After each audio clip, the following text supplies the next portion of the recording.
ഇനി നമുക്ക് ദോശയുടെ കൂടെയും ഇഡ്ഡലിയുടെ കൂടെയും ഒക്കെ കഴിക്കാൻ പറ്റിയ ടൊമാറ്റോ ചട്നി എങ്ങനെയാണ് ഉണ്ടാക്കുന്നതെന്ന് നോക്കാം.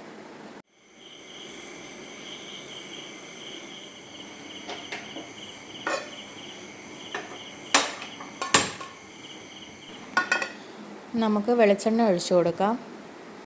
അതിലേക്ക് ഉഴുന്നുപരിപ്പ് ഇട്ട് കൊടുക്കാം. ഉഴുന്നുപരിപ്പിൻ്റെ കളറൊന്ന് മാറി വരുമ്പോൾ അതിലേക്ക് നമുക്ക് സവാള ഇട്ട് കൊടുക്കാം. നന്നായി ഇളക്കുക. ഇതിലേക്ക് ടൊമാറ്റോ ചോപ്പ് ചെയ്തത് ചേർക്കുക. ഇതിലേക്ക് ഒരു 4 വെളുത്തുള്ളി ചോപ്പ് ചെയ്തതും ഒരു 4 പച്ചമുളക് ചോപ്പ് ചെയ്തതും ചേർക്കുക.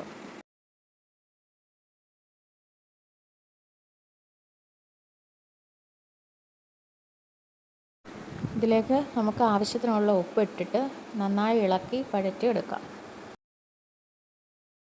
ഇത് നല്ലതുപോലെ വെന്ത് വന്നിട്ടുണ്ട്. വെന്ത് വന്നു കഴിയുമ്പം ഇത് നമുക്ക് അരച്ചെടുക്കണം.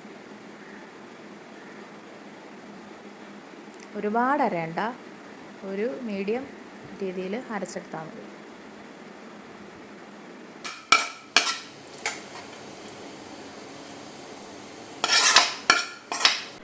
ആവശ്യമെങ്കിൽ ഇതിലേക്ക് കുറച്ച് വെള്ളം കൂടി ചേർത്ത് അരച്ചാൽ മതി.